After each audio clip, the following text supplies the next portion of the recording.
तो बहुत क्षेत्र में देखीचु छुआ माने साधारणतः कांदी थांती राति शोला बेले बहुत कांदी थांती सब माँ मानकर प्रश्न थाए छुआ मैंने कौन पे राति कांदती तो माने भोक कि भोक लगुच खाइबा पर भी तांकर कांद चुप हो न थाए। दी प्रकार कांद अच्छी गोटे हूँ साधारण बा नॉर्मल आ गोटे है किसी कारण थाई कांदिबा आम 99% केस रे जदि पिलार पेट पिरुची से एमितिरे ही राति कांदिबो कहीं ना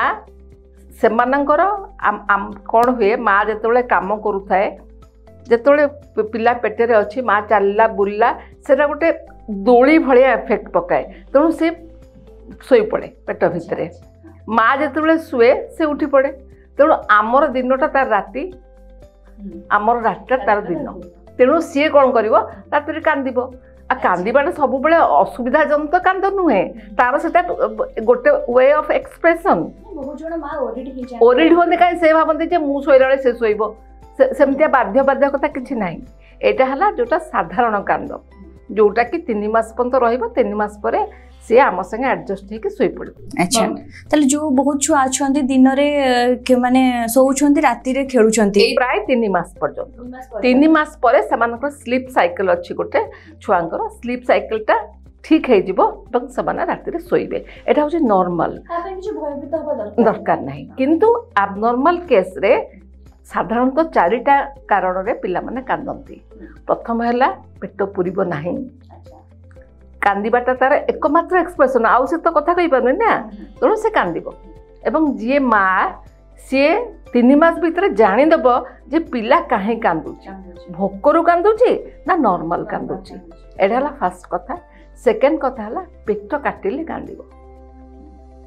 कही पारने पिला किंतु पेट काटिले कांदिबो कहीं ना माँ जहाँ खाए सेटा ब्रेस्ट मिल्क रे पिला पाखु जाए तेणु किछिटा गोटे खाइबा जो तार देहर नगला तार पेट काटिबो से कांदिबो। तापर कौन हुए ना साधारणतः माँ माने पिला को कांधे पकईकरी जो बर्पिंग करवा कथा बा ता गैस ता काढ़ा कथा सेटा काढ़ती आइदर जानती नहीं किंबा हेलारे काढ़ती तेणु पवनटा पेट भितर बुले आमको कौन काटुनी तेणु पिला को भी काटो कांदिबो। साधारणतः बहुत क्षेत्र में किसी माँ मैंने जापारती तेणु एटा हूँ सबुठ कमन कज किंतु अनकमन कज भितर कान बिंधा बेले बेले देह जदि खराब हबार अच्छी थंडा शीत दिने नाकटा बंद हो ये सब कारण पिला कांदी पारे किंतु सबुठारु छोट पिलांकर कमन कज है भोक आ पेट कटा साधारणतः भोक पाटिबो नहले भी गैस होई काटिबो डाक्तर प्रथमे तो आपण जेमती हेले कांधरे पकईकी ताकू सहाय्य करिवे ता पेटर जति एक्स्ट्रा पवन अछि ताकू काढिबा पई जदि सेथरे न हैला ताहले आपण तेल घसिक गरम पानी सेक देले भी किछटा गैस पळैबो। तृतीय कथा है ताकू पेट मड़ेकी जंघ उपरे शुआइबे ताल पेटा टे चापी रहिले ताकू भल लगे जदि या बादे चुप है ना ताहले आपण डॉक्टर पाखु जिबे से किछटा औषध लिखिदेवे आपण देबे किंतु मोर कहवा कथा प्रथमे नेचुरल वे रे हेल्प करंतु नहले डॉक्टर पाखु जांतु एवं सबुठ इम्पोर्टेंट डॉक्टर का बिना परामर्श रे कोनोसी औषध दियंतु नाही।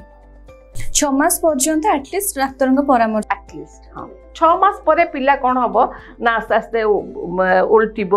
आगू पछकू हम गुरुंडब तेणु से तार बॉडी एक्सरसाइज हो गला एक्सरसाइज हो गले कौन हम ना आपे आपे गैस गुला बाहरी जीव आउ पेट फांपब ना कि पेट कटा जनित कांद तार हेबनी।